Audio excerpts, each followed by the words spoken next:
میرے دوستو، انسان کو کل عقل بھی مل جائے تو پھر بھی اللہ کی حکمت کا وہ احاطہ نہیں کر سکتا۔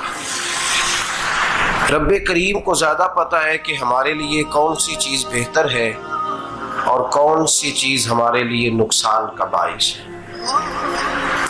اللہ تبارک و تعالی کی حکمت یہ چاہتی ہے کہ میرے بندے پریشان نہ ہوں۔ رب یہ چاہتا ہے کہ میرے بندے کسی جگہ پہ بھی دقت اور پریشانی کا شکار نہ ہو۔ تو اللہ تبارک و تعالی نے راہ اعتدال اختیار کرنے کا حکم ارشاد فرمایا کہ تم اعتدال کے رستوں پہ چلو، معتدل زندگی گزارو، افراط و تفریط سے بچو۔ آج جس معاشرے میں ہم وقت گزار رہے ہیں، اس معاشرے میں ہم اس بات کو سمجھنے سے قاصر ہیں کہ اصل ہمارا مسئلہ کیا ہے۔ ہمارا اصل جو مسئلہ ہے اس کی شناخت ہمیں کیسے ہوگی اور ہم پھر اس تک رسائی کس انداز میں حاصل کر پائیں۔ ہم ہمیشہ اپنی آمدن بڑھانے کے چکر میں رہتے ہیں، ایک کام اور شروع کر لیں، پارٹ ٹائم جاب شروع کر لیں، کوئی سائیڈ بزنس اس کا آغاز کر لیں۔ ہماری جو دوڑ لگی ہوئی ہے وہ لگی ہے کام بڑھانے میں، آمدن بڑھانے میں۔ حالانکہ اسلام ہمیں یہ کہتا ہے کہ تو آمدن بڑھانے کے چکر میں نہ پڑ، اصل بات یہ ہے کہ تو اپنے خرچے کنٹرول کر۔ تنگ انسان وہ نہیں ہوتا جس کی آمدن تھوڑی ہوتی ہے۔ یہ توجہ کیجیے گا میری بات، یہ قیمتی بات ہے اور گفتگو ساری کا لب لباب ہے۔ تنگ بندہ وہ نہیں ہوتا جس کی آمدن تھوڑی ہوتی ہے، اصل پریشان وہ ہوتا ہے جس کے خرچے زیادہ ہوتے ہیں۔ اور ہمارا جو روزمرہ کا نقصان ہو رہا ہے نا، وہ آمدن کے معاملات میں نہیں ہو رہا۔ بنیادی نقص جو واقعہ ہو رہا ہے وہ یہ ہے کہ ہمارے اخراجات زیادہ ہیں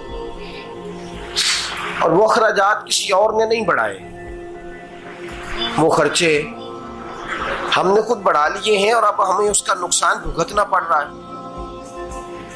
اور اگر آپ صحیح معنوں میں ٹٹولیں تو جو بہت امیر لوگ ہیں وہ تو ان خرچوں سے بچ گئے۔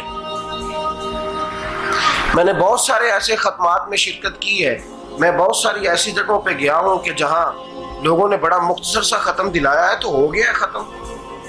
ختم کے معاملے میں کب کسی نے پابندی لگائی ہے کہ اس میں 200 آدمی شریک ہوگا تو تب یہ سالے ثواب صحیح ہو سکے گا؟ کون کہتا ہے؟ یا شادی کے موقع پر اگر سارے بہن بھائیوں کو نہ بلایا گیا تو میری شادی پایہ تکمیل تک نہیں پہنچے گی، اس میں برکت نہیں ہوگی، یہ کس نے فتویٰ دیا ہے؟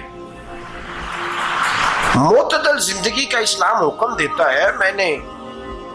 میں پڑھ رہا تھا کہ ایک بہت بڑا صدر ہے، غالباً سوڈان کے صدر کی بات ہو رہی تھی، تو اپنے بیٹے کی بارات لے کے گیا تو 4 لوگ گئے ہیں بارات اور 15 لوگوں کا اس نے اہتمام کیا اپنے گھر میں کھانا کھانے کا۔ تو کیا شادی ہو گئی کہ رک گئی؟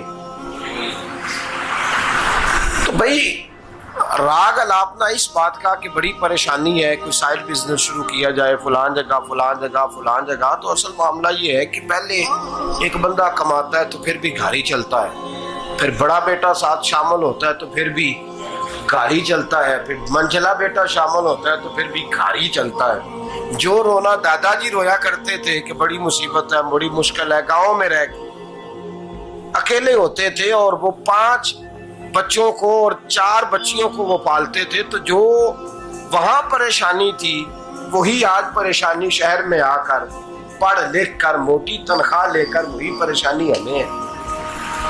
تو میں جس نتیجے پہ پہنچا ہوں اس کو پڑھ کے، قرآن مجید کی چند آیات کو دیکھ کر اور اس مفہوم کی جو حدیثیں کتب احادیث میں پائی جاتی ہیں اور ہمارے بزرگوں نے ہمیں جو مزاج اس حوالے سے دیا ہے، میں اس نتیجے پہ پہنچا ہوں کہ مسئلہ آمدن کا نہیں، مسئلہ خرچے کا ہے۔ ہمارے خرچے بنیادی طور پر زیادہ، اور اگر پھر ہم زیادہ بوجھ خواتین پہ ڈالتے ہیں کہ وہ مطالبے زیادہ کرتی ہیں، اور اگر آپ مجھ سے پوچھیں تو خواتین کی بھی اگر کسی جگہ کوئی عادت خراب ہوتی ہے تو اس میں اصل کردار اس کا ہوتا ہے جو وہ عادت خراب تو کیوں اپنے گلے سے اتار کے آپ کسی کے گلے میں بات ڈالنے کے چکر میں ہیں؟ وہ خواتین کی طبیعت نہیں ایسی ہے. اصل بات یہ ہے کہ ہم نے عادت ڈالی ہے, ہم نے یہ مزاج ان کو دیا تو ان کا بنا ہے, نہ کیسے بن سکتا.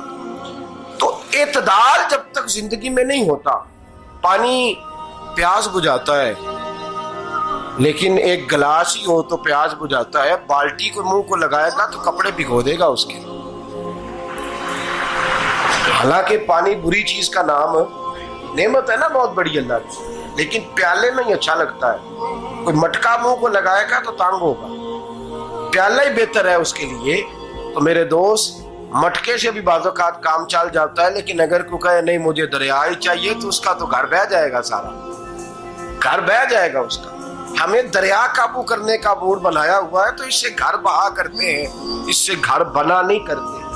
گھر پیالے سے پانی پینے سے بنتا ہے. اگر تو دریا پہ قبضہ کرنے کا موڈ بنائے گا تو گھر بنے گا نہیں, گھر بہ جائے گا. آگ نہ ہو تو کھانا پک نہیں سکتا, لیکن ہلکی آنچ سے کھانا پکتا ہے. اور اگر آنچ تیز کر دی جائے تو جی قرینے قیاس بات کر رہا ہوں, میں عقل سے ماورا نہیں کر رہا.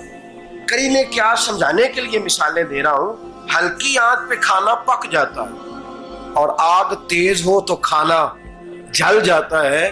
تو کھانا اتنی دیر کھانے کے قابل رہتا ہے جب تک وہ ہلکی آنچ پہ پکتا ہے. تو جتنی مرضی تو کہتا ہے نہیں میرا گزارے نہیں, آگ تیز ہونی چاہیے, تو میاں جل جائے گا, جل جائے گا. ہوا نہ ملے تو سانس نہیں آتی, ٹھیک ہے, آکسیجن نہ ہو تو سانس, ہوا نہ چلے تو گزارا نہیں ہوتا. لیکن اگر تیز جلے نا,